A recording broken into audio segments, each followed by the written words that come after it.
Гэта не просто экскурс у мінулае. На працягу 4 серый хранікальна-дакументальнага фільма «Хатынь. Вайна без правілаў» аўтары з дапамогай экспертаў-гісторыкаў спрабуюць разабрацца ў перадпасылках трагедыі, сцячэнне якіх падзей прывяло да жудаснай развязкі ў Хатыні 22 сакавіка 43-го.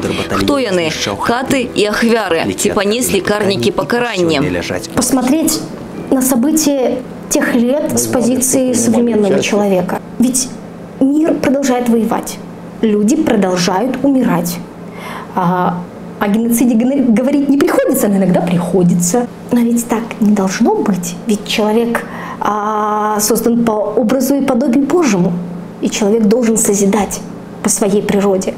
Что же вот там происходило такое? Почему люди превращались даже не в зверей, звери так не поступают? Перед аўтарамі стаяла няпростая задача знайсці спосаб візуальнага ўвасаблення зместу. Раней на тэму вайны знята немало. Як не паўтарыцца? І знайсці сімвалы, якія увасобяць ідэю. Правила существуют в игре. И таким образом, путем цепочки, мы пришли к игре в шахматы. Она заставляет думать всегда. Это конкретная игра по правилам, да, а тут как бы немножко мы пошли от противного. И таким образом вот эта цепочка игры в шахматы в первом фильме, собирание пазлов, цепочка красного цвета, она протягивается на протяжении 4 фильмов. Гэты фільм не толькі аб Хатыні і аб тым, як стала спаленая вёска нацыянальным мемарыялам.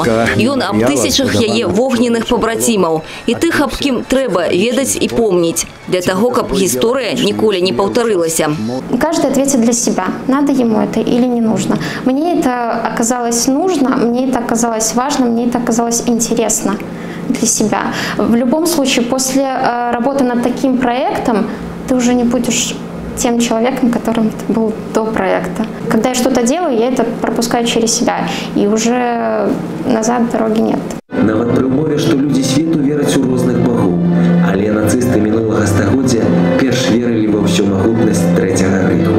І ўсёмагутнасць гэта спараджала жудасную ўсёдазволенасць у адносінах да жыхароў акупаваных тэрыторый.